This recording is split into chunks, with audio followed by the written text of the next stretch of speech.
दिल्ली के अंदर आम आदमी पार्टी के सांसद संजय सिंह जी को ईडी ने जिस तरह से गिरफ्तार किया है, वो इस बात का साफ संकेत दे रहा है कि भारतीय जनता पार्टी और देश के प्रधानमंत्री माननीय नरेंद्र मोदी जी के सारे हथकंडे लोकसभा चुनाव जीतने के फेल हो चुके हैं। और अब जिस तरह से पुनः एनडीए को छोड़ करके ईडी के भरोसे लोकसभा चुनाव जीतने का अभियान केंद्र सरकार ने शुरू किया है, वो इस बात को दर्शाता है कि हार के डर से भारतीय जनता पार्टी, केंद्र की सरकार पूरी तरह से बौखलाई हुई है। आज संजय सिंह जी की गिरफ्तारी इस बात को दिखा रही है कि वो डर और वो दहशत कितना गहरा है।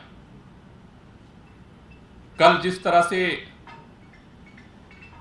पत्रकारों को सुबह सुबह उठाया गया, शाम को तृणमूल कांग्रेस के महिला सांसद को जिस तरह से घसीटा गया, वो इस बात को दिखा रहा है कि आगामी दिनों में विपक्ष के नेताओं को अब ईडी के द्वारा गिरफ्तारी करने का सिलसिला शुरू हो चुका है। लेकिन अगर भारतीय जनता पार्टी ये सोचती है कि सत्ता के दम पर, एजेंसियों के दम पर देश में अघोषित तानाशाही को थोप करके सबकी आवाज को बंद करके चुनाव जीता जा सकता है, इतिहास बताता है कि जनता फिर उसका जवाब देती है। आज जो अचानक से गिरफ्तारी की गई है, उसके खिलाफ कल भारतीय जनता पार्टी के हेडक्वार्टर पर 11 बजे प्रोटेस्ट किया जाएगा। इस तानाशाही के खिलाफ भारत के लोकतंत्र को बचाने के लिए आवाज को बुलंद किया जाएगा। मैं दिल्ली के सभी लोगों से, जो लोकतंत्र को पसंद करते हैं, सभी आम आदमी पार्टी के कार्यकर्ताओं से, पार्षदों से, विधायकों से, दिल्ली के सभी लोगों से ये अपील करता हूं कि कल 11 बजे भाजपा मुख्यालय पर पहुंच करके भाजपा की तानाशाही के खिलाफ, भारत के अंदर संविधान की रक्षा के लिए, लोकतंत्र की रक्षा के लिए अपनी आवाज बुलंद करने जरूर पहुंचें। ये लड़ाई देश को बचाने की लड़ाई है, भारत के संविधान को बचाने की लड़ाई है, और हमें इसको लड़ना ही पड़ेगा और कोई रास्ता नहीं है। धन्यवाद। कोई क्वेश्चन हो तो ले लीजिए।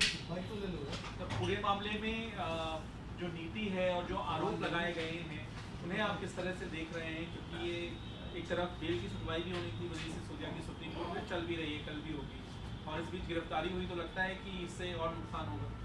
देखिए, मसला केवल नफा नुकसान का नहीं है, और मसला एक केस का नहीं है। जिस तरह से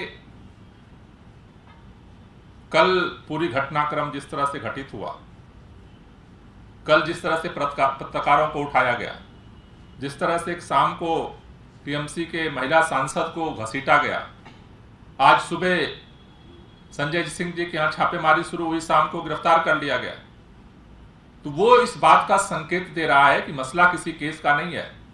मसला भारतीय जनता पार्टी के जन समर्थन के घटते जो सर्वे हैं, उसके खिलाफ बौखलाहट का है, और हमें ये बात लगती है कि आगे ये सिलसिला जारी रहेगा। विपक्ष के और नेताओं को गिरफ्तार किया जाएगा, लेकिन इसके खिलाफ सड़क पर आंदोलन भी तेज होगा। सर, ईडी सूत्रों के मुताबिक संजय सिंह की जांच में सहयोग नहीं कर रहे थे, इसलिए उन्हें गिरफ्तार किया गया। इस तरीके से सूत्रों से बात सामने आ रही है। सूत्रों से तो बहुत सारी बातें आती रहती हैं, लेकिन दिख सबको रहा है कि सूत्र के पीछे के सूत्र क्या चाहते हैं। तो ईडी के सूत्र पीछे के सूत्रों के आधार पर काम करते हैं, और वो सूत्र एक ही दिख रहा है कि सारे हथकंडे अपनाने के बाद भी भाजपा लोकसभा चुनाव हार रही है, और अब एनडीए के सारे चुनाव जीतने का लक्षण नहीं दिख रहा, इसलिए ईडी का सहारा दोबारा लिया जा रहा है। धन्यवाद।